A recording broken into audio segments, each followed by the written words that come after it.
Linda Borghi from Farmer Yard, and I'm one tired farmer.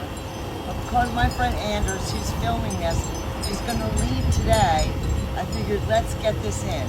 I want to show you some of the progress I've made and the tools that I use farming a yard. Tool number one, really not number one, this is a tool. This is a sage smudge stick. I burn this every day. What does it do? It clears the energy. That's why I'm always so happy. It's always being cleaned up. Let's go over here to the yard farm. This is something I just completed today.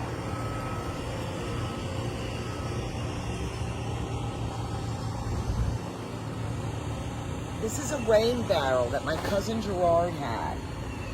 I believe it's 30 gallons, but I'm not sure. What I've done is I've turned this into a gravity-fed drip irrigation system. And I'm testing the system out today. Off the spigot that came with the unit, I put a two-way splitter. And off these splitters, I put 2 soaker hoses. And I just installed the soaker hose on the left here, testing it to see how far it's going to go out, and it went all the way out to the cap. So that means I have enough gravity to run one to the cap. I'm going to do something now that I would generally wait to do. I'd wait until this one is totally wet and it's just pushing water out. But what I'm going to do is I'm going to turn on the other soaker hose. And we are now going to see how far this one's going to go through with both of these hoses working at the same time. So why is this important? Number one, because it rains. And on the top here is a grill, and the rain will go through the grill. Why is that important? Rainwater is not chlorinated. Rainwater is not chlorinated, okay? So it's very easy to open it and close it. If we have a period of drought, I could fill this container and I can wait 24 hours and off-gas the water. So the chlorine's now out of the water. Why do we want the chlorine out of the water anyway? Well, because it kills all microbial activity. Chlorine kills, okay? And I don't want to kill anything here. I'm growing food. So now, down the paths, what we have is paper. I'm here at my cousin's eggplant factory. He processes over 7,000 pounds of eggplant a week. And in these bags come breadcrumbs. Now the bag's on the inside, it's the outside of the bag, and that has printing on it saying breadcrumbs. And then inside are 2 sheets of paper with little holes in it, all right? And it's carrying food. So what I've done is I'm making this my weed cloth and my path cover, because the holes, the water will go through, will seep through those holes, and eventually it'll disintegrate, you know. And then over on this side, I'm using the bags with the print on it. That happens to be flour bags, so that's gonna help. I put it in water first. I put it in this tub right directly underneath this camera, soak it, put it out. It's gonna make kind of a little bit of a glue, and that is going to cover the weeds. Even though all ink nowadays is soy-based, well, we do know soy is now genetically modified, right? I don't think they're growing organic soy just to make the ink, you know? So let's go down here to Cucumber Central.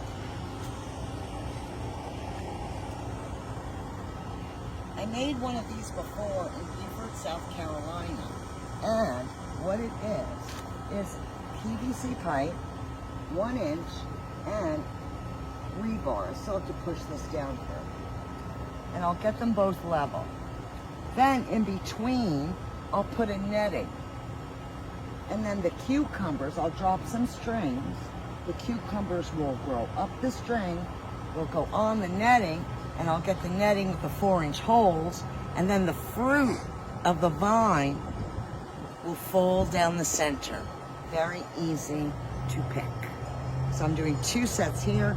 What I have in the ground here currently, right here, these are all cucumbers, like I had said, but these are lemon cucumbers, and they look just like a lemon, and you open it up, and it looks like a lemon inside, but it's not. It's a cucumber. And then over here, this is my prized possession for today. I was driving on the side of the road, and I saw this beautiful mullein. This is the mullein plant. And I believe it's the mullein. It has a different leaf than the one up north. But if it in fact is the mullein, these leaves dried are very good smoked because it clears the lung. Let plants be your medicine. Over here, where I already put my weed cloth, quote unquote, down. These pots here are simply holding the space. Because underneath here, I have dug a little bit of a hole, and I'll make that hole deeper. And then in that hole, I'm going to put compost. And I'm going to build that compost up here like a mound. And in each of these sections, I will plant 1 tomato plant. Tomatoes are very, very hungry buggers. They want Thanksgiving dinner every single day of the week. So if you start them with some really rich composted cow manure or any kind of manure you get your hands on, except for chicken, it tends to be a little hot, you know? But they're gonna benefit greatly. And here are the bubbas that are gonna go in there. These, my friend, are black and blue cherry tomatoes. That is correct. Black and blueberry, they're called. And the reason why I chose cherry tomatoes is because here with the hot Florida sun, cherry tomatoes have a better shot at making it through June, July, and August. Because it's too hot for even tomatoes to set fruit over 95 degrees. So that's as far as we've gotten now. But you know what? I really have to thank Mr. G. You have no idea. He mops. He sprays the hose. He shovels. And we have such great conversation. 4:30, 5 o'clock in the morning, right, Mr. G? We discuss all the world's problems and we figure it out right here at Mr. G's Eggplant Factory in Brooksville, Florida. We bake it, not fry. Grow healthy people.